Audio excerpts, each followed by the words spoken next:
Hello everyone, good evening.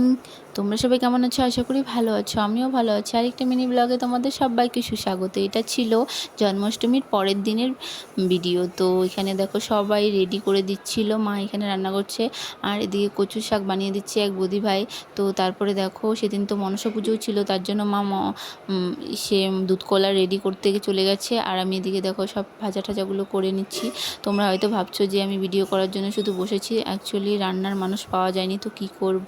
তো মা আর আমি দুজনেই করেছি আর সবাই হাতে হাতে সবজি টবজি বানিয়ে দিয়েছিল।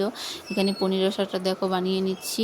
তারপরে সব কিছু রেডি হয়ে যাওয়ার পরে মা ভোগটা লাগিয়ে নিল। তো ভোগ লাগানো হয়ে গেছে, তারপরে সবাই কীর্তন লাগিয়ে একটু কীর্তনগুলো শুনে নিচ্ছে।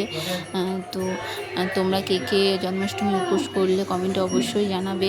তারপরে দেখো ভোগটোগ হয়ে যাওয়ার পরে সব বাচ্চাদেরকে আগে দেওয়া হয়েছিল, সব বাচ্চারা খেয়ে নিয়েছে আর যে উপোস ছিল বড়দেরও দেওয়া হয়ে গেছে। তারপরে দেখো আমরা বসেছি এখানে, মা বাবা আমি সবাই একসাথে বসে গেছি। তো এখন দেখতে পাচ্ছো আবার দাদা আমাদেরকে দেওয়া থাওয়া করছে, মানে পরিবেশন করছে। আর আমার না নিরামিষ খাবার বা প্রসাদ সব একসাথে মেখে খেতে খুব ভালো লাগে। আমি ঘরেও যদি নিরামিষ হয় সব একবারে একসাথে মেখে খাই। তারপরে লাস্ট পাতে দেখো দই, আইসক্রিম, চাটনি, পায়েস, আরও পিঠার অনেক কিছু ছিল, বাট ওইসব নেইনি, পায়েসও আমি খাইনি, বাবাকে দিয়েছিল, বাবা পাশে বসেছিল। তারপরে দেখো অনুষ্ঠান শেষ হয়ে যাওয়ার পরে সব ধুয়ে মুছে নিচ্ছি। ভিডিওটা কেমন লাগলো? ভালো লাগলে একটা লাইক কমেন্ট করে দিও। নেক্সট ভিডিও দেখাচ্ছে, টাটা।